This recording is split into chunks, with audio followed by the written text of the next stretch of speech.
Sir 2023 के प्रथम चरण से ही सहायक शिक्षक हैं सर। डीएलएड वाले थे तो इनके नौकरी पे भी कुछ ऐसा विपत्ति नहीं आया। क्या ऐसा स्ट्रेटजी रहा कि आप इतना अच्छा रैंक लाए? मेरे कमजोर विषय थे, जैसे गणित हो गया। मैं आर्ट्स बैकग्राउंड से हूँ, तो मेरा गणित थोड़ा सा कहीं ना कहीं टफ लगता था। सब्जेक्ट वाइज आपसे पूछते चलते हैं कि कौन कौन सा बुक ज्यादा हेल्पफुल रहा। पर्यावरण अध्ययन, तो इसका पढ़ाई आपने कहाँ किया? बेस्ट है और इनफ है, उसको आप पढ़ लेंगे तो आपका लगभग हर एग्जाम में आपका काम आ जाएगा। सब एग्जाम में काम है। और कोचिंग कहाँ से करना चाहिए सर? आप कहीं से कोचिंग किए थे शिक्षक भर्ती का? देखिए सर आप टेस्ट सीरीज भी अलग से किसी का लिए थे? टेस्ट सीरीज के लिए मैंने कुछ विषय जो टफ लगते हैं, जैसे आपने बताया कि आपको गणित टफ लगता था क्योंकि आप गणित बैकग्राउंड नहीं है, तो आप क्या सजेस्ट करना चाहेंगे? जो विषय टफ है उनको कैसे संभालना चाहिए, उनको कैसे तैयारी करना चाहिए? उसके लिए मेरा कहीं ना कहीं शिक्षक का पद चूक गई। तो आप कुछ मेरा बताना इतना चाहेंगे अच्छा- सर कि आप ऐसा जी। क्या गड़बड़ी कर डाले कि आप शिक्षक जी, के पद मैं में आप नहीं सबको गए? बताना चाहूंगा, ये आपके लिए बहुत हेल्पफुल भी रहने वाला है। क्या ऐसा गलती है जो अवॉइड करना चाहिए परीक्षा? नमस्कार साथियों, जैसे कि हम सभी जानते हैं छत्तीसगढ़ में शिक्षक भर्ती, सहायक शिक्षक और व्याख्याता पे भर्ती होने वाला है जल्दी। तो सबसे पहले सहायक शिक्षक के पद पे भर्ती होने का है। डेट हम लोग को सबका पता चल चुका है, 11 अक्टूबर को सहायक शिक्षक का एग्जाम भी होने का डेट आ चुका है। ठीक है, तो आज जो हमारे गेस्ट हैं ये प्रथम चरण में ही सहायक शिक्षक के पद पे पदस्थ हैं सीतापुर में। ये मेरे बहुत अच्छे मित्र भी हैं। तो सबसे पहले हम वेलकम करना चाहेंगे बलराम सर को। Welcome Balram sir. और हम यहाँ कुछ ऐसे क्वेश्चंस पूछेंगे जो अभी तैयारी करने वालों के लिए इंपॉर्टेंट है, तो उसका आप उत्तर दें। और वो प्रश्न उत्तर के पहले मैं चाहूँगा कि आप अपने से कुछ अपने बारे में यहाँ पे बताएं। धन्यवाद सर। आपने आपकी जो शिक्षक भर्ती से रिलेटेड पॉडकास्ट का आप जो एक सीरीज चला रहे हैं उसमें हमें आमंत्रित किया और यहाँ अपने अनुभव साझा करने का जो समय दिया है, इसको हम लोग अगर शिक्षक भर्ती के रूप में कुछ अच्छे से बता पाएँ तो आने वाले जो साथियों हैं जो शिक्षक भर्ती का तैयारी कर रहे हैं उनके लिए बहुत ही यूजफुल हो सकता है। तो आपका बहुत बहुत धन्यवाद। धन्यवाद सर। तो सर यहाँ पे सहायक शिक्षक के पद में 2023 से ही पदस्थ हैं, सीतापुर में ही हमारे साथ के ही हैं। टैलेंटेड और योग्यता दोनों में सर शिक्षक पद के लिए भी थे, बट थोड़ा कुछ मिस्टेक हो गया, वो हम लोग आगे डिस्कस करेंगे। तो हम लोग प्रश्न उत्तर चालू करें उसके पहले थोड़ा सा भूमिका भी सर का समझ लेते हैं। तो मैं आपसे पहला प्रश्न यही पूछना चाहूँगा सर कि आपको शिक्षक बनने का प्रेरणा कहाँ से मिला? सर शिक्षक बनने का जो प्रेरणा है मेरे को अपने गुरुजनों को ही देख के मिला, जो सामने से खड़े होकर जो हम लोगों को पढ़ाते थे और बताते थे। तो मेरे मन में आता था कि मैं भी सामने ऐसे खड़े रहूं और मैं भी सबको बताऊं, पढ़ाऊं, मेरे अंदर जो अनुभव है उसको मैं साझा करूं। ये सब देख के मेरे को अपने गुरुजनों को ही देख के मेरे मन में शिक्षक बनने का प्रेरणा आई है सर। तो जब आप शिक्षक भर्ती की तैयारी कर रहे थे सर, आप कॉलेज में थे या सिर्फ तैयारी कर रहे थे या कहीं कुछ नौकरी ऐसा कर रहे थे? शिक्षक भर्ती का जब मैं तैयारी कर रहा था उस समय मैं सिर्फ तैयारी ही कर रहा था सर। मतलब आप अपना ग्रेजुएशन वगैरह सब कंप्लीट कर जी चुके थे? मेरा ग्रेजुएशन वगैरह पीजी वगैरह कंप्लीट हो चुका था। बीएड तो मैं सर 2014 से कर चुका था, लेकिन आप सबको पता है बीच में वैकेंसी नहीं आ रही थी और 19 में आई तो उसमें आर्ट्स के लिए कोई पद नहीं थे, तो मैं एलिजिबल नहीं था 19 के लिए। तो फिर मैंने पीएससी का तैयारी किया और इसी बीच अपना जो लक्ष्य था शिक्षक बनने का कहीं ना कहीं वो मन में था। जैसे ही मैंने वैकेंसी देखी तो फिर मैं शिक्षक भर्ती के लिए जुट गया। सर 2023 के प्रथम चरण से ही सहायक शिक्षक हैं सर। डीएलएड वाले थे तो इनके नौकरी पे भी कुछ ऐसा विपत्ति नहीं आया, जैसे बीएड वालों को थोड़ा दिक्कत सामना करना पड़ा था। तो बीएड वालों को दिक्कत आई। हाँ, ये एक बहुत अच्छा आपके लिए भी रह गया। और सर जैसे मैं आपसे पूछना चाहूंगा कि आपके घर वालों का समर्थन कैसा रहा, दोस्तों का समर्थन कैसा रहा? मतलब आप लाइब्रेरी में पढ़ते थे, घर में पढ़ते थे, फ्रेंड सर्कल के साथ पढ़ते थे या अकेले पढ़ाई करते थे? हमारा जो फ्रेंड सर्कल था, हम लोग 4 दोस्त थे और चारों आप शासकीय पद में चारों चयनित हैं। तो हम लोग चारों बहुत डिस्कस भी करते थे और रूम में बहुत अच्छे से पढ़ाई करते थे। और साथ में मैं लाइब्रेरी भी ज्वाइन किया था, तो मैं लाइब्रेरी भी जाता था। तो चारों का जो हम लोगों का डिस्कशन होता था, हम लोग स्ट्रेटेजी बनाते थे और ग्रुप डिस्कशन से कहीं ना कहीं बहुत सारी चीज़ें जो है ना सरलता से समझने को मिलता है। तो ये हमारा स्ट्रेटेजी रहता था। तो स्ट्रेटेजी को सर थोड़ा डिस्कस करेंगे और कि आपका क्या ऐसा स्ट्रेटेजी रहा कि आप इतना अच्छा रैंक लाए कि आप पहले ही फेस में सहायक शिक्षक के पद पे हैं? देखिए मैं पीएससी का तैयारी कर रहा था और मैंने पीएससी मेंस का कोचिंग भी किया है उड़ान आईएएस से। तो मेरे जो हमारा जितने भी भर्तियां आती है व्यापम से और पीएससी से, तो कहीं ना कहीं सिलेबस एक दूसरे से ना रिलेटेड रहता है। तो कुछ जो मेरे जीएस हैं, हिंदी है, अंग्रेजी है, जो कोर सब्जेक्ट हुआ करते हैं, जो सब जितने भी पद आते हैं उसमें लगभग समान रहता है। तो वो सब मेरा थोड़ा सा स्ट्रॉन्ग था पहले से ही। और उसके बाद मैंने यूट्यूब वीडियो वगैरह देख के थोड़ा सा जो मेरे कमजोर विषय थे, जैसे गणित हो गया, मैं आर्ट्स बैकग्राउंड से हूँ, तो मेरा गणित थोड़ा सा कहीं ना कहीं टफ लगता था, तो उसको मैंने यूट्यूब वीडियो से पढ़ा। और साथ ही साथ हमारे जो रवि सर हैं, उनके जो मैराथन वीडियो आती हैं उड़ान IAS के, वो मेरे लिए बहुत हेल्पफुल रहा। और जैसे अगर देखा जाए तो इसका जो सिलेबस, जैसे हम लोग 2023 के हैं, तो 2023 का सिलेबस CTET CGTET का लगभग सब्जेक्ट सब वही है ना। और किसी का भी तैयारी करने के लिए जैसे सिलेबस सबसे पहले हमको निकाल के रखना चाहिए, उसके अकॉर्डिंग हम लोग को पूरा पढ़ाई करते जाना चाहिए। ये एक ऐसा स्ट्रेटजी कह सकते हैं, जी जी है ना। और जैसे इसमें मैं पूछूं कि आपने सब्जेक्ट्स को किस क्रम में पढ़ा, मतलब कठिन विषय पहले पढ़ते थे कि आसान विषय पहले पढ़ते थे? देखिए, आप पहले अगर तैयारी को शुरू कर रहे हैं, आपका अगर स्टार्टिंग फेस है, तो आप अपना रुचिकर विषय को पढ़ सकते हैं। और आप अगर 4-6 महीने, 8 महीने, 10 महीने समय दे चुके हैं, तो आप फिर अपना कहीं ना कहीं रुचिकर विषय, जो कोर सब्जेक्ट है आपका ठीक ठाक रहेंगे, जो वीक है उसको थोड़ा सा फिर आप ज़्यादा समय दीजिए। कुछ समझ नहीं आता है तो आजकल यूट्यूब वीडियो हैं, और आप अगर कोचिंग करना भी चाहें तो कोचिंग का भी सहायता ले सकते हैं। हमारे छत्तीसगढ़ में भी अच्छे अच्छे कोचिंग हैं, जैसे हमारा उड़ान IAS हो गया। इसमें हम लोग डिटेल में जाएंगे सर, जैसे सब्जेक्ट वाइज सबसे बुक भी पूछते हैं, कोचिंग भी पूछते हैं, है ना। और जैसे इसमें हम लोग ऐसे कह सकते हैं कि जो अगर आप स्टार्टिंग में है तो शुरू में पढ़ाई के लिए भी रुचि लाना पड़ता है। तो रुचि लाने के लिए जो हम लोग को जो सब्जेक्ट इजी लग रहा है उसको हम लोग पहला पढ़ना चालू करें। ऐसा नहीं कि शुरू से ही कठिन विषय पकड़ लिए फिर पढ़ने का मन ही नहीं कर रहा है, लगता है, और फिर ना वहाँ थोड़ा हेजिटेशन फील होती है, मेरे से होगा नहीं होगा। तो लगभग कितने घंटे आप पढ़ते थे सर तैयारी के टाइम रोज? लगातार 6-7 घंटे दिन में पढ़ाई करते थे। लेकिन जब आप सबको पता है शिक्षक भर्ती का जब नोटिफिकेशन आया 23 का, तो लगभग 1 महीना 10 दिन का ही समय था। हाँ, लगभग 1 महीना 10 दिन का समय था। तो 1 महीना 10 दिन में आप जितना नया तैयारी अगर करेंगे, जैसे नोटिफिकेशन आया और तैयारी शुरू कर रहे हैं, तो फिर तैयारी नहीं होती है सर। तो पहले से हम लोग पढ़ रहे थे, तो उस समय घंटा नहीं देखे सर, सोने खाने के अलावा जितना समय मिला उस समय पूरा पढ़ाई में दिया करते थे। ये बिल्कुल सही है सर। जैसे कुछ डाउट आता है कितना पढ़ें, कैसे पढ़ें, तो कैसे पढ़ें को फिर भी बता सकता है आदमी, लेकिन कितना पढ़ें में आप जितना पढ़ पा रहे हैं परीक्षा के पहले पढ़ लीजिए। एक बार नियुक्ति होके सक गया, उसके बाद आराम से आप आराम कर सकते हैं, है ना। उसके पहले समय देखने का ऐसा नीड नहीं है। और एक दूसरा बिंदु ये भी निकल के आ रहा है कि जो आप पहले से भी तैयारी करके रखे थे वो आपके लिए हेल्पफुल रहा, बहुत ज्यादा हेल्पफुल रहा सर। क्योंकि 2023 में देखेंगे तो नोटिफिकेशन आने के बाद 1 महीना 10 दिन के अंदर हमारा परीक्षा भी हो गया, 1 महीने के अंदर रिजल्ट आ गया, अगले 1 महीने के अंदर हमारा सब वेरिफिकेशन वगैरह होके टोटल कुल 4 महीने के अंदर नोटिफिकेशन आने से लेके स्कूल ज्वाइन करने तक का हम लोग को 4 महीने में हो गया था, है ना। तो इसी में जैसे हम लोग एक मैं और पूछना चाहूँगा सर, जैसे हम लोग के टाइम तो जल्दी जल्दी था कि नोटिफिकेशन आया, महीने भर बाद एग्जाम होगा।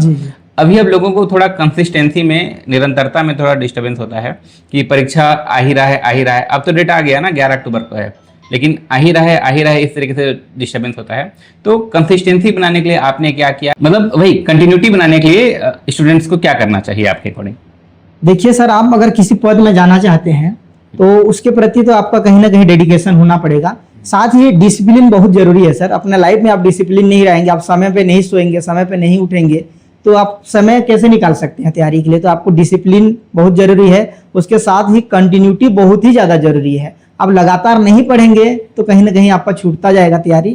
तो आपको कंटिन्यूटी बनाए के रखना है, और तभी कंटिन्यूटी बनेगी जब आप डिसिप्लिन रहेंगे और एक तरीके से सेल्फ मोटिवेटेड रहेंगे। सेल्फ मोटिवेटेड बहुत जरूरी है। और इसी में जैसे मैं आपसे पूछना चाहूँ सर, जैसे हम लोग के टाइम 1 महीने का तैयारी था, और पिछले हम लोग कुछ पिछला जो पॉडकास्ट भी किए हैं, तो एक चीज ये बार बार निकल के आ रहा है कि जो PSC का तैयारी कर रहे थे उनके लिए बहुत हेल्पफुल रहा है। जी। और अब हो सकते हैं कुछ ऐसे नए एस्पिरेंट्स हैं जो CGPSC का या वापम का तैयारी नहीं कर रहे हैं, जो सिर्फ शिक्षक भर्ती के लिए डेडिकेटेड हैं, उनके लिए भी अभी बहुत अच्छा समय है सर। तो आपको क्या लगता है लगभग कितना महीने की तैयारी में कोई अच्छा पद पा सकता है?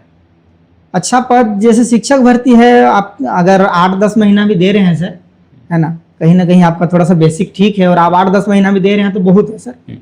और अब तो एग्जाम का डेट भी फिक्स है, तो इसमें हम लोग और ज्यादा डेडिकेशन के साथ 4-6 महीना भी इनफ है, एक तरीके से कह सकते हैं, है ना। जी। जैसे नोटिफिकेशन आ गया है और हमारे पास सिलेबस नहीं मिला है अभी, लेकिन नोटिफिकेशन कहीं ना कहीं हमको पता चल गई है कि इस डेट पे परीक्षा होना है, तो आपके पास भरपूर समय है। आप जितना ज़्यादा से ज़्यादा समय आपको मिल रहा है, पूरा उसको आप तैयारी में ही लगा दीजिए, कहीं ना आपको वो सफलता जरूर मिलेगी। और एक दूसरा बहुत महत्वपूर्ण प्रश्न है किताबों से रिलेटेड, है ना। तो इसको हम लोग ऐसा करते हैं कि सब्जेक्ट वाइज पूछते चलते हैं। देखिए अभी 2023 में 2023 में जो था 2026 में उसमें पैटर्न चेंज हो रहा है। पहले 150 नंबर का था, अभी 100 नंबर का रहेगा। 100 नंबर का। तो नया पैटर्न क्या आएगा ये तो ऑफिशियली रिलीज नहीं हुआ है, लेकिन काफी हद तक चांस है कि जो सब्जेक्ट्स उसमें थे वही सब्जेक्ट इसमें भी रहे। जैसे उसमें 30 नंबर का सीडीपी था बाल विकास, तो इसमें हो सकता है 20 नंबर का रहे। उसमें 30 नंबर का गणित था तो हो सकता है इसमें 20 नंबर का रहे। सब्जेक्ट्स तो सब वही रहेंगे। तो हम लोग सब्जेक्ट वाइज आपसे पूछते चलते हैं कि कौन कौन सा बुक ज़्यादा हेल्पफुल रहा। तो सबसे पहले सबसे इम्पोर्टेंट सा जो बुक है मतलब विषय है बाल विकास एवं शिक्षा शास्त्र। तो इसके लिए आप कहाँ से पढ़ाई किए, क्या बुक किया, क्या सोर्स रहा आपके पढ़ाई करने का? बाल विकास और शिक्षा शास्त्र के लिए मैंने लुसेंट की जो बुक आती है, लुसेंट की बुक, और एक घटना चक्र की बुक आती है, वो भी बहुत अच्छी है। मैंने दोनों बुक को प्रेफरेंस लिया था।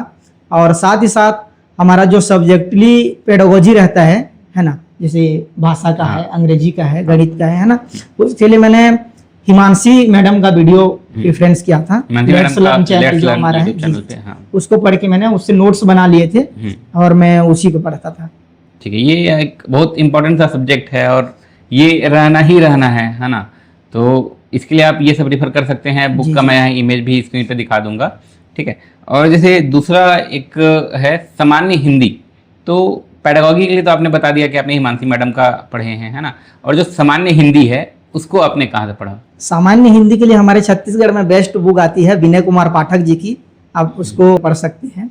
विनय पाठक जी का बुक बहुत बढ़िया है। देखिएगा स्टार्टिंग में देखने में आपको बुक मोटा सा दिख सकता है, लेकिन वो उतना ज्यादा हैवी नहीं है ना। मतलब फॉन्ट थोड़ा बड़ा बड़ा लिखा है, थोड़ा स्पेस ज्यादा देख हाँ, है। सामने में कुछ जो है ना हिंदी का जो हमारा इतिहास रहा है उससे रिलेटेड भी बहुत सारा है। और वो अपने को उसमें ग्रामर को ही ज्यादा प्रेफरेंस लेके पढ़ना है। इनफ है, उसको हमको सिलेबस से चेक करते चलना है।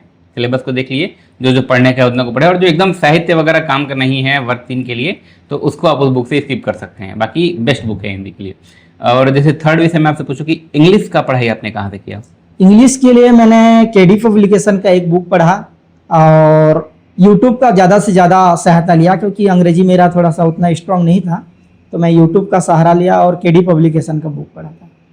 और गणित का पढ़ाई आपने कहाँ से किया था? गणित के लिए मैंने SD यादव की बुक पढ़ी थी और PSC मेंस का जो मैं कोचिंग किया था उड़ान IAS से, वहाँ रवि सर के क्लासेस थे मैथ्स के, उसको मैं बहुत अच्छे से पढ़ा था और बहुत हेल्पफुल रहे थे मेरे लिए। गणित में लोगों का सवाल रहता है कि मैं गणित बैकग्राउंड से नहीं हूँ तो मेरा गणित थोड़ा वीक है करके, है ना। तो ये जो आप बुक बता रहे हैं आप अपने अकॉर्डिंग भी बता रहे हैं, और ये एक ऐसा बुक भी है जो हम लोग बेसिक से स्टार्ट कर सकते हैं। तो और बेसिक से आपको वीडियो भी मिल जाएंगे सर। हाँ, जैसे हमारे एक भाटी सर हैं, SSC वगैरह पढ़ाते हैं, अंकित भाटी, उनका बेसिक से आपको गणित पढ़ाए हैं। आप बेसिक पढ़ना चाहें तो उनके चैनल में जाके आपको मिल जाएगा, रोजगार विद अंकित करके मिल जाएगा यूट्यूब चैनल। वहाँ से 126-27 का वीडियो है जिसमें आपको लगभग बेसिक वीडियो बनाया गया है, वो अच्छा हेल्पफुल है आपके लिए। एक RS अग्रवाल का बुक होता है, वो भी आप देख सकते हैं, वो भी बहुत बढ़िया है, वो भी बहुत अच्छी बुक है। लेकिन RS अग्रवाल का बुक क्या है सर, जैसे आपका बेसिक नहीं है, RS अग्रवाल का बुक देखेंगे ना तो थोड़ा टफ लगता है इस बार। लेकिन अब एग्जाम पैटर्न में दिख रहा है कि थोड़ा टफ ही आ रहा है, क्योंकि एग्जाम वाले प्रश्न ज्यादा आ रहे हैं। जी, पुट वाले प्रश्न आ रहे हैं। एग्जाम का जो पैटर्न है पूरा चेंज हो चुका है, तो कॉन्सेप्ट क्लियर रखना जरूरी है। कॉन्सेप्ट क्लियर रखना जरूरी है। इस बार आपको थोड़ा डीप भी पढ़ना पड़ेगा, है ना। क्या है कि पहले आपके पास एक प्रश्न रहते थे, उसके 4 ऑप्शन, उनमें से आपको आंसर लेना रहता था। अब आपको चारों आंसर का डिटेल जानना पड़ेगा, क्योंकि उसको सीरीज में जमाने के लिए, है ना, पहला सही है, हाँ, सत्य असत्य चुनने के लिए पहला दूसरा सही है, ABC सही है ना, इसमें से ये असत्य है। अब सिर्फ उत्तर लाने से मतलब नहीं है, उत्तर का हमको स्टेप्स भी पूछ रहा है। जैसे अभी मंडी निरीक्षक का पेपर हुआ संडे को, तो उसमें भी जैसे देखेंगे कि डायरेक्ट ये नहीं पूछा है कि LCM कैसे निकाल के बताओ। उसमें हमको 5 स्टेप दिया हुआ है और उसमें फिर पूछता है कि पहला स्टेप क्या होगा, दूसरा स्टेप क्या होगा, तीसरा स्टेप क्या होगा। तो टॉपिक का कॉन्सेप्ट क्लियर होना चाहिए, है ना। तो सिर्फ उत्तर लाने से मतलब नहीं है, सिर्फ उत्तर लाने से मतलब नहीं है, क्योंकि आपको ऑप्शन ऐसे बना रहे हैं कि आपको जानना पड़ेगा सब। और एक विषय जो शिक्षक से थोड़ा अलग होता है, पर्यावरण अध्ययन। तो इसका पढ़ाई आपने कहाँ किया? पर्यावरण अध्ययन के लिए मैं हरिराम जी की जो बुक आती थी उसको पढ़ा था, और कुछ NCERT रिलेटेड जो हमारे CTET के लिए वीडियो आते हैं पर्यावरण का, मैंने उनको पढ़ा था। अभी एक हमारे पिकासो पब्लिकेशन का भी एक बुक आ रही है हमारे अनिल दीक्षित सर का, तो आप उसको भी प्रेफरेंस ले सकते हैं। वो 6वीं से 8वीं के लिए लिखा हुआ है, लेकिन वो प्राइमरी के लिए भी हेल्पफुल रहेगा, तो उसको भी आप बिल्कुल जरूर देख सकते हैं, बहुत अच्छा है। और इसको तो आपको करना ही पड़ेगा, है ना। शिक्षक और सहायक शिक्षक में एक इस सब्जेक्ट का अंतर है, ये सहायक शिक्षक में आपका है ना, और शिक्षक में आपका सब्जेक्टिव वेटेज थोड़ा ज़्यादा रहेगा। तो इसको आप थोड़ा सा और अच्छे से करेंगे ही। अगला जैसे विषय मैं आपको पूछूं कि कंप्यूटर का पढ़ाई आपने कहाँ से किया? कंप्यूटर के लिए मैंने कुछ कुछ यूट्यूब भी पढ़े थे, और छत्तीसगढ़ में हमारे परीक्षा मंथन की एक बुक आती है कंप्यूटर के लिए, जो one of the best book है। परीक्षा तो आप मंथन परीक्षा मंथन से पढ़ाई कर सकते हैं। बेस्ट है और इनफ है, उसको आप पढ़ लेंगे तो आपका लगभग हर एग्जाम में आपका काम आ जाएगा। सब एग्जाम में काम आएगा। और एक अलग से जैसे है, इसमें आपको लिखता है सामान्य ज्ञान, है ना। उस टाइम तो 10 नंबर का था। सामान्य ज्ञान बहुत ज़्यादा आपका वेटेज नहीं है उसका सब्जेक्ट नंबर में, लेकिन उसे पढ़ना बहुत कुछ पड़ता है। तो सामान्य ज्ञान कहाँ से पढ़ना चाहिए सर? सामान्य ज्ञान का देखिए अभी थोड़ा वेटेज कम लग रहा है ना। जैसे यूट्यूब वीडियो वगैरह देख रहे हैं या सुनने में आ रहा है, तो सामान्य ज्ञान का कम रहेगा वेटेज, ऐसा लग रहा है। तो आप कंबाइन बुक पढ़ सकते हैं, क्योंकि अलग अलग बुक पढ़ने के लिए बहुत ज़्यादा समय लगता है। तो आप कंबाइन बुक पढ़ सकते हैं। कंबाइन बुक के लिए हमारे पास बढ़िया बढ़िया बुक है, लुसेंट है और अपना प्रतियोगिता सारांश की बुक है। आप दोनों में से कोई एक बुक को प्रेफरेंस ले सकते हैं और उसको बार बार पढ़िए आप। क्योंकि सामान्य ज्ञान के अंदर लगभग बाकी जितना विषय बच गया सब आ जाता है ना। आप इतिहास भी आ जाता है, संविधान भी आ जाता आप है। अलग से हिस्ट्री, जियोग्राफी, इकोनॉमिक्स पढ़ने जाएंगे तो बहुत ज्यादा समय लग जाएगा। इसलिए आप कोई भी एक कंबाइन बुक उठा लीजिए। शिक्षक भर्ती के लिए उतना आप जीएस, आपका इंडियन जीएस इनफ रहेगा। इनफ है। धन्यवाद सर। तो एक स्ट्रेटजी हमारा मेन होता है, एक हमारा बुक हमारा मेन होता है, और जिसमें एक जो सवाल आता है कि कोचिंग कहाँ से करना चाहिए सर? आप कहीं से कोचिंग किए थे शिक्षक भर्ती का? देखिए, कोचिंग शिक्षक भर्ती के लिए तो मैंने नहीं किया था। जैसे मैंने पहले बता भी दिया है कि मैंने पीएससी मेंस के लिए उड़ान आईएएस का चयन किया था। उड़ान आईएएस से मैंने पीएससी मेंस का कोचिंग किया था। शिक्षक भर्ती के लिए बहुत सारे हैं, अपना उड़ान आईएएस भी बहुत वन ऑफ द बेस्ट है, जीत फाउंडेशन है ना। आप कोई भी कोचिंग आपको जो अच्छा लगे, आपका क्षेत्र के अनुसार जो आपको सुविधा में वो ले सकते हैं। मतलब एक ये सजेस्ट कर सकते हैं हम लोग कि अब तो यूट्यूब पे भी सबका मटेरियल मिल रहा है ना। तो आप एक दो वीडियो पहले देख लीजिए। जैसे उड़ान आईएएस से जीत फाउंडेशन है, कल कोई कमेंट पे भी पूछ रहे थे, तो मेरा वही कहना है कि आप 2-3 वीडियो उनका देख लीजिए यूट्यूब पे, आपको जिसका लग रहा है, जिसका ज़्यादा समझ में आ रहा है ना। और ये 2 कोचिंग हैं जो इसके लिए काफ़ी अच्छा तैयारी करवा रहे हैं। और इसमें सर आप टेस्ट सीरीज भी अलग से किसी का लिए थे? टेस्ट सीरीज के लिए मैंने सर फुल लेंथ 4 टेस्ट दिलाए थे उड़ान से ही। और जी, और उसमें चारों टेस्ट में जो दिलाई थी उसमें मेरा टॉप 10 में हमेशा नाम रहा था। हाँ, और वहीं से शायद हमारे जो स्वप्निल जैन है वो भी दिलाते थे, मैंने उनका नाम देखा था। रैंक 1 रैंक 2 में उनका नाम भी रहता था जी। तो और एक मेरा दोस्त है राजशेखर, वो भी दिलाते थे, उनका भी बहुत अच्छा रैंक है। हाँ, तो टेस्ट सीरीज और एक प्रीवियस ईयर का क्वेश्चन पेपर कितना हेल्पफुल रहता है? बहुत हेल्पफुल रहता है सर। आपको टेस्ट सीरीज भी जरूर दिलाना है और प्रीवियस ईयर क्वेश्चन भी आपको लगाना है। मैंने उसके लिए हरिराम सर का बुक लिया था, जिसमें बहुत सारे हमारे ऑब्जेक्टिव क्वेश्चन रहते थे, मैंने उनको लगाया था। तो इस बार कुछ लोग का प्रश्न रहता है कि पैटर्न तो चेंज हो रहा है, तो प्रीवियस पेपर तो देखिए सॉल्व करना ही है ना। पैटर्न चेंज होगा लेकिन क्वेश्चन का लेवल तो आपको समझ में आएगा, और जो पिछला लेवल रहेगा उससे थोड़ा सा इस बार लेवल बढ़ के ही आएगा, ऐसा मान सकते हैं। क्योंकि सीजीटेट का लेवल भी देखेंगे कितना बढ़ के आया है। लेवल बढ़ अभी जो मंडी उप निरीक्षक का पेपर हुआ है, इसमें भी कूट वाले प्रश्न दिख रहे हैं। ठीक है, तो तैयारी थोड़ा सा हमको अपर लेवल का ही रखना है, क्योंकि अब और ज़्यादा कॉम्पिटिशन भी बढ़ गया है। बहुत सारे कॉम्पिटिटर्स भी आ चुके हैं। काफ़ी सारे जो पीएससी डेडिकेटेड तैयारी कर रहे थे वो भी अब इसको एक अच्छा अपॉर्चुनिटी के जैसे देख रहे हैं शिक्षक के लिए, है ना। क्योंकि इसमें पोस्ट भी ज़्यादा रहता है, पेमेंट भी ज़्यादा रहता है, चांस भी ज़्यादा है ना। इसमें थोड़ा कैटेगरी भी कट जाते हैं, जैसे बीएड डीएलएड वाले ही आ पा रहे हैं। तो कंपटीशन ज़्यादा है इस बार, पहले उतने भले एक्सपीरियंस नहीं थे, तो तैयारी का लेवल थोड़ा सा हम लोग हमेशा ऊंचा ही रखेंगे, है ना। और जैसे कुछ विषय जो टफ लगते हैं, जैसे आपने बताया कि आपको गणित टफ लगता था क्योंकि आप गणित बैकग्राउंड नहीं है, तो आप क्या सजेस्ट करना चाहेंगे? जो विषय टफ हैं उनको कैसे संभालना चाहिए, उनको कैसे तैयारी करना चाहिए? धीरे धीरे आप करेंगे, उसको थोड़ा समय देंगे ना, तो कहीं ना कहीं वो धीरे धीरे आपका अच्छा होता जाएगा। ऐसा समय, जैसे मैथ्स मेरे को टफ लगता था सर, मैंने यूट्यूब का सहारा लिया, फिर मैंने रवि सर से कोचिंग क्लासेज जो है वो वीडियो उनके साथ पढ़ा, फिर उसके बाद मेरे को मैथ्स ना इजी लगने लगे। मैं मैथ्स के बच्चों से पहले मैथ्स सॉल्व कर लेता था। हाँ। और जैसे कुछ लोग रहते हैं कि सिर्फ एक ही बुक के पीछे पड़े हैं, तो मेरा तो ये कहना है कि आप कोई एक बुक देख रहे हैं, अगर आपको कोई एक टॉपिक उसी बुक से पर्टिकुलर नहीं समझ आया है, तो अब इतने सारे मटेरियल हैं, इतने सारे यूट्यूब चैनल हैं, आपको जिनका अच्छा लग रहा है आप उस हिसाब से देख के तैयारी कर सकते हैं, है ना। तो ये एक अच्छा चीज़ हो जाएगा। और जिससे मैं आपसे पूछूं सर कि परीक्षा वाले दिन आपका अनुभव कैसा था? आपको लग रहा था कि परीक्षा के दिन का अनुभव क्या बताऊं सर? उस दिन का मेरा अनुभव ना बहुत टफ अनुभव रहा है। उस दिन का अनुभव मतलब जिंदगी में वन ऑफ द मोमेंट है जिसको मैं कभी नहीं भूल पाऊंगा सर। और उस दिन का जो मेरा एक थोड़ा गड़बड़ भी हो गया था, समय जिसके का कारण- जो मैं प्रबंधन नहीं कर पाया सर, हाँ। उसके लिए मेरा कहीं ना कहीं शिक्षक का पद चूक गई। तो आप कुछ मेरा बताना इतना चाहेंगे अच्छा- सर कि आप ऐसा जी। क्या गड़बड़ी कर डाले कि आप शिक्षक जी के पद मैं में आप नहीं सबको थे? बताना चाहूंगा, ये आपके लिए बहुत हेल्पफुल भी रहने वाला है। मैंने क्या है, जैसे मेरे को क्वेश्चन रहते थे मेरे सामने, तो मैं एक पेज को सॉल्व करता था, तो उसके बाद मैंने OMR में गोला भर दिया करता था। उस दिन मेरे दिमाग में पता नहीं कहाँ से आ गया कि पेपर तो मेरा अच्छा जा रहा है, मैं पहले पेपर को सॉल्व कर देता हूँ, उसके बाद मैं OMR फिल कर लूंगा। फिर ऐसे करते करते मैंने सर पेपर सॉल्व कर दी, वर्ग 2 की जो हमारे शिक्षक भर्ती की पेपर थी, मैंने उसको सॉल्व कर दिया। और मेरे पास आधे घंटे का समय बचे थे, 1-2 मैथ्स का क्वेश्चन बचे थे, तो मैं सोचा आधे घंटे 25 मिनट OMR फिल करने के लिए इनफ है, मैं इसको भी बना लेता हूँ। और उसमें मेरा 5-7 मिनट निकल गए। उसके बाद मैंने OMR फिल करना चालू किया, और जब मैं देखा तो मेरे समय के साथ मेरा OMR फिल नहीं हो पाई, और शिक्षक भर्ती के मेरा सॉल्व क्या हुआ, 19 क्वेश्चन छूट गए, और वो 19 के 19 मेरे सही थे।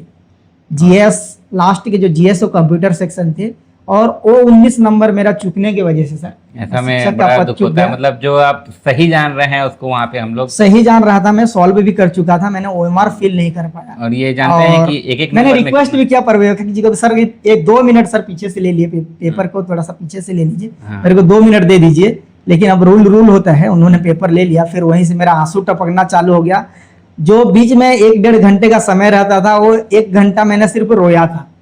और देखिए पहले वर्ग 2 का परीक्षा हुआ था, फिर शायद 2 घंटे का गैप था ना, फिर जी, जी। वर्ग 3 का परीक्षा था, तो थोड़ा एक स्ट्रेस भी हो गया कि पहला स्ट्रेस वाला हो पेपर गया। बिगड़ गया है, बहुत स्ट्रेस हो गया उस समय। है ना, पहला और पेपर बिगड़ मेरे गया। उस समय घर से बात किया, दोस्तों से बात किया, वो मेरे लिए हेल्पफुल रहा। मेरे मित्र लोग मेरे से मिलने भी आए थे, तो वो चीज़ मेरे लिए हेल्पफुल रहा। फिर मैंने उसके बाद तैयारी तो अच्छा ही था, तो फिर मैंने सहायक शिक्षक का पेपर दिलाया। और मैंने सहायक शिक्षक का पेपर जैसे देखा, मेरे अंदर से ऐसे फीलिंग आ गई कि पेपर तो वर्ग शिक्षक से भी कहीं ना कहीं टफ दिया है। तो मैं आर्ट्स बैकग्राउंड से हूँ, तो आप लोगों को पता है आर्ट्स वाले जितने लोग एग्जाम दिलाए होंगे पिछला बार, उनको समझ आ गया होगा लेवल कैसा था। तो कहीं ना कहीं फिर उसको, इसीलिए मेरा सहायक शिक्षक में थोड़ा रैंक भी दूर रहा, नहीं तो कहीं ना कहीं बहुत बढ़िया बेटर रैंक सहायक शिक्षक में भी मेरा आ सकता था। हाँ वही है, अगर उसमें थोड़ा समय प्रबंधन नहीं बिगड़ा होता तो शिक्षक जी, के जी, पद पे होते हैं, अभी जी, सहायक जी, जी। शिक्षक के पद में नहीं होते हैं ना। बिल्कुल बिल्कुल। तो अब जैसे ये गलती हुआ आपसे भी, तो आप क्या सजेस्ट करना चाहेंगे सर कि क्या ऐसा गलती है जो अवॉइड करना चाहिए परीक्षार्थी को एग्जाम देते टाइम? आप सर कितना भी तैयारी कर लें, आपको परीक्षा के दिन, आपके परीक्षा का जो समय रहता है 2 घंटा, उस समय आपका माइंड स्टेबिलिटी बहुत ही ज़्यादा जरूरी है। उस समय आप अगर माइंड स्टेबिलिटी खोएंगे तो आपका जो अथक मेहनत है 1 साल का, वो कहीं ना कहीं बिगड़ सकता है। इसलिए परीक्षा का समय जो 2 घंटा का है, एकदम बिल्कुल भी स्ट्रेस मत लीजिए, एकदम कॉन्फिडेंट रहिए, अच्छे से एग्जाम दिलाइए, सबके लिए वही पेपर रहेगा, है ना। तो अच्छे से आपको पेपर दिलाना है, पेपर टफ लगे या इजी लगे, आपको उससे इधर उधर टफ है अपना तो ध्यान सभी के नहीं लिए करना। टफ है, कहिए। टफ है तो सभी के लिए टफ है, इजी है तो सबके लिए इजी है। तो वो 2 घंटा आपको अच्छे से प्रबंधन करना है, और मेरे जैसे गलती नहीं करना है ना, नहीं तो और हाथों में रखा हुआ पद चला। कभी कभी क्या होता है, हम लोग पेपर देते टाइम ही अगर एक क्वेश्चन पता चला गलत हो गया है तो वहीं पे टेंशन हो जाता है, जी, फिर जी, आगे का गलत होता है उस चक्कर में, है ना। 1-2 गलत होते हैं एक सर, दो उसमें गलत नहीं सबका घबराना होता है। है ना। जैसे हम लोग कभी जब दिए तो बहुत ही आसान क्वेश्चन जिसको हम लोग कभी गलत ना करें, वैसा वैसा प्रश्न भी कभी गलत करके आते हैं। तो एग्जाम प्रेशर के कारण भी थोड़ा सा होता है। वो होता है सर। तो जितना हम लोग मॉक टेस्ट देंगे तो थोड़ा एग्जाम से फैमिलियर जी, होना जी, जी। चाहिए। मॉक टेस्ट देंगे तो तो बिल्कुल जैसे familiar अभी आपने बताया कि उड़ान का भी टेस्ट काफ़ी अच्छा है, और हो सके तो टेस्ट को ऑफलाइन दीजिए अगर हो पाता है तो, थोड़ा टेस्ट का माहौल भी पता चलता है, टाइम का भी मैनेजमेंट करने के लिए सीखते हैं, है ना। और जब हम लोग मॉक टेस्ट देते रहते हैं तो फिर जब डायरेक्ट एग्जाम में बैठेंगे तो एकदम हम लोग को नया सा नहीं लगेगा। उसमें कॉन्फिडेंस भी अपना बूस्ट होता है। जैसे मैंने टेस्ट जैसे ही दिलाया, अब टॉप 10 में नाम आ रहा है, तो मेरे को लगा कहीं ना कहीं ठीक है तैयारी, तो कॉन्फिडेंस भी बूस्ट होता है। और इस बार अब जैसे पैटर्न चेंज हो रहा है, हर बार 150 नंबर का आता था, अभी 100 नंबर का आ रहा है, तो आपको क्या लगता है ये जो नया पैटर्न है ये हेल्पफुल रहेगा या कुछ दिक्कत कर सकता है? सर देखिए, पैटर्न की जो बात है, सहायक शिक्षक के लिए तो विषय लगभग सेम ही रहेंगे। आपके पास इतना अच्छा समय मिला है, तो आप सहायक शिक्षक के लिए जो पुराना सिलेबस है उसको आप जितना अच्छे से पढ़ सकते हैं उतना अच्छे से पढ़ लीजिए। और रही अपना शिक्षक की बात, तो उसमें सब्जेक्टिव होने वाला है अभी, है ना। तो उसका रेशियो अभी कंफर्म नहीं है, 70-30 भी बोल रहे हैं, 50-50 भी बोल रहे हैं। तो उसमें आपका जो बेसिक सब्जेक्ट है, जिस सब्जेक्ट आप चूज करना चाहते हैं, उसको पढ़िए, उसके साथ ही बाकी सब्जेक्ट तो रहेंगे, पेडागोजी, हिंदी, कंप्यूटर, जीएस तो आना ही है। तो आपके पास तो लगभग लगभग सिलेबस है ही, सिलेबस है ही, क्योंकि सब्जेक्ट्स तो हम लोग जान रहे हैं क्या आना है ना। और एकदम कुछ ज्यादा नया भी नहीं कर सकते, जैसे अब सीडीपी आना ही आना है, प्राइमरी लेवल का एग्जाम है तो प्राइमरी लेवल का ही आएगा, जो आप सीटेट में पढ़ते हैं, एसएसजी में पढ़ते हैं, थोड़ा तो उसको और अच्छे लेवल पे पढ़ लीजिए, ठीक है।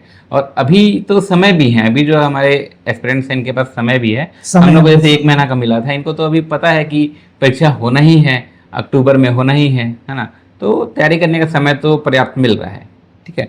और जैसे मैं आपसे पूछूं कि सर अभी भी आप किसी और परीक्षा का तैयारी कर रहे हैं?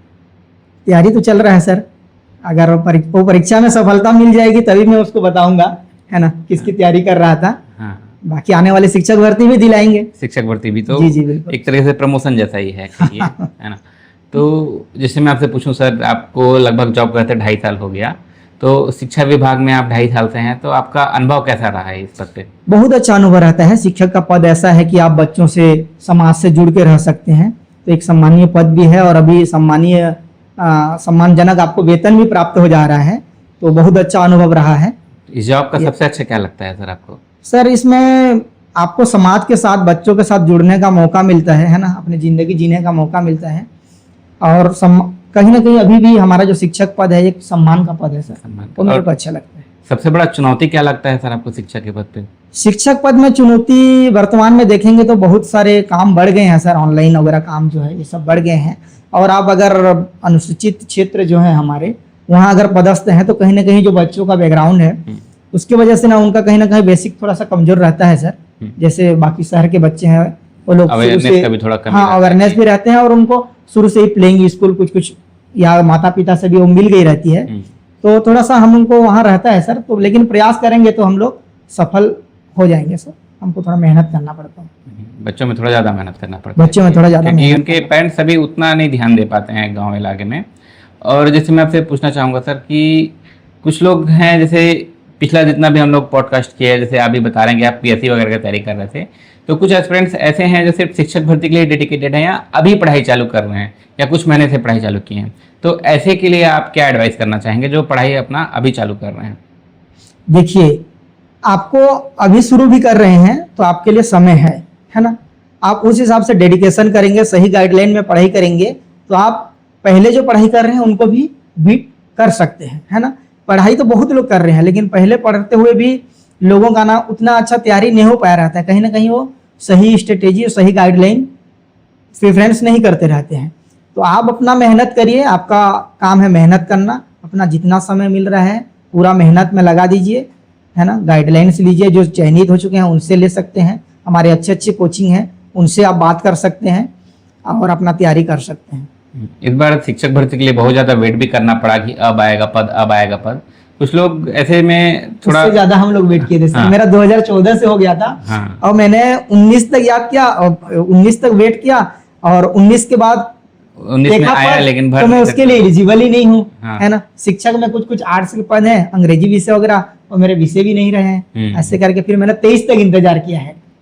तो जैसे सर जो कभी कभी खुद से डिमोटिवेट हो जाते हैं, डिमोटिवेट नहीं होना है। तो देखिए सर, कैसा है, ये है कि आजकल जैसे बच्चे 22 साल 23 साल 24 साल हो रहा है ना, 4-6 एग्जाम दिलाए, फिर उनको लगता है कि अगर चयनित नहीं हो रहा है तो फिर थोड़ा सा कहीं ना कहीं अपने आप में संशय करने रहते हैं।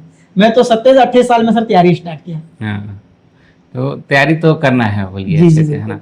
तो आप क्या कहना चाहेंगे सर कि कौन सा ऐसा आदत है जो सफलता में सबसे ज्यादा सहयोग करता है? आपको अपने पद के लिए डेडिकेटेड रहना है और डिसिप्लिन और कंटिन्यूटी, आप ये 3 चीज अपने जिंदगी में अपना लेंगे तो आपको सफल होने से कोई नहीं रोक सकता है। धन्यवाद सर। और अंत में आप हमारे दर्शकों के मोटिवेशन के लिए कुछ ऐसा बोलना चाहेंगे सर? मोटिवेशन के लिए बस यही बोलूंगा कि अपने बैकग्राउंड को देखिए, खुद को देखिए, कहीं ना कहीं आप अपने बैकग्राउंड और खुद को आकलन करेंगे तो आपको मोटिवेशन मिल जाएगा, है ना, कि मेरे को एक पद लेना है, वो जुनून आप में आ जाएगा। फिर उसके लिए आप वो जुनून को उसमें लगा दीजिए, अपना जितना समय है सबको पढ़ाई में लगा दीजिए, और बस यही एक सोच रही, जब तक फोड़ेंगे नहीं तब तक छोड़ेंगे नहीं। धन्यवाद सर। तो देखिए, कुछ मैं एक शॉर्ट्स में भी किया था और मैं अपने पिछले वीडियो में भी बोला था कि आपको जो जो क्वेश्चन पूछना है आप पूछिएगा। तो कुछ क्वेश्चन आया था, एक स्ट्रेटेजी से रिलेटेड, वो हमने डिस्कस कर लिया। बुक से रिलेटेड वो हमने एक डिस्कस कर लिया। अगर कहीं कोचिंग करना है तो उसके लिए भी हमने डिस्कस कर लिया कि उड़ान और जीत फाउंडेशन है, आप पहले उनका डेमो देख सकते हैं। टेस्ट सीरीज के लिए भी हमने यहाँ पे डिस्कस कर लिया है ना। तो मैं यहाँ पे अपने दर्शकों से बोलना चाहूँगा कि अगर आपका कुछ भी और ऐसा क्वेश्चन है तो आप कमेंट कीजिएगा, और सर से मैं रिक्वेस्ट करता हूँ कि अगर बच्चे कुछ ऐसा कमेंट में, स्टूडेंट कुछ ऐसा कमेंट में प्रश्न पूछ रहे हैं तो आप वहाँ भी रिस्पॉन्ड कीजिएगा। अगर नीड रहा तो हम लोग वीडियो के माध्यम से भी उनको बता देंगे। बिल्कुल बिल्कुल, आपका वीडियो हेल्पफुल ही रहेगा, और कुछ कमेंट में आता है ऐसे प्रश्न तो बिल्कुल सहायता करेंगे हम। तो मैं लास्ट में अपने चैनल की तरफ से, अपने दर्शकों की तरफ से आपको धन्यवाद बोलता हूं सर। धन्यवाद कि आप हमारे चैनल में आए और सबके सहयोग के लिए अपना समय दिए। आपका भी बहुत बहुत धन्यवाद सर। धन्यवाद आप अपने पॉडकास्ट में हमको बुलाए, आमंत्रित किए और ऐसा मौका दिया, इसके लिए आपको भी बहुत बहुत धन्यवाद। तो अगर अब भी आपका कुछ डाउट ऐसा बचता है तो आप कमेंट कीजिएगा मेरे इस वीडियो में या मेरे किसी भी वीडियो में। और अगर किसी भी टॉपिक पे अगर आपको डाउट है तो वो भी आप कमेंट कीजिएगा, टॉपिक को हम लोग अलग से भी समझ लेंगे। ठीक है, चैनल कंटेंट अच्छा लगा होगा तो वीडियो को लाइक और शेयर जरूर कीजिएगा, और चैनल को सब्सक्राइब करके जरूर रखिएगा। धन्यवाद।